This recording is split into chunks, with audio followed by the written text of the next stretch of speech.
2000 বছর আগে না ছিল টিভি, না মোবাইল, না ইউটিউব, না রিলসের ঝামেলা কইল। তবু মানুষ বসে থাকেনি চুপ, নিজেরাই বানিয়ে ফেলল এন্টারটেইনমেন্টের নতুন রূপ। শুরুটা হতো গরুর চামড়া দিয়ে। চামড়াটা ভিজিয়ে ঘষে পাতলা করা হতো এমন যেন আলো বলছে, ভাই আমি ঢুকছি কিন্তু। তারপর রুক্ষ ঘাস দিয়ে ঘষাঘষি, চামড়া হয়ে যায় আধা স্বচ্ছ। বেশ মজারই কাহিনী, একদম ন্যাচারাল লাইট ফিল্টার, পুরনো দিনের স্মার্ট ফিচার। এরপর আসতো আসল আর্টিস্টি কাজ। 30টারও বেশি রকমের ছেনি দিয়ে শিল্পীরা খোদাই করতেন ছোট ছোট চরিত্র। এই চরিত্রগুলোর নাম ছিল পিং।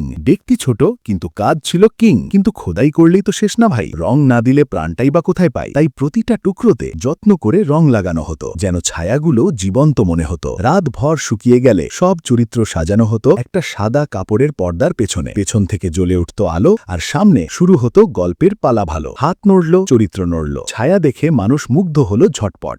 একটু নড়াচড়া, একটু অভিনয়, ছায়ার ভেতরেই জমে যেত পুরো এক দুনিয়ায়। এভাবেই ধীরে ধীরে ছায়ার খেলায় গল্পের ভিড়ে জন্ম নিল এক আশ্চর্য জিনিস, পৃথিবীর প্রথম অ্যানিমেশন শ্যাডো পপেট্রি। তারই নাম নিঃসন্দেহে নিখুঁত ও ফেমাস।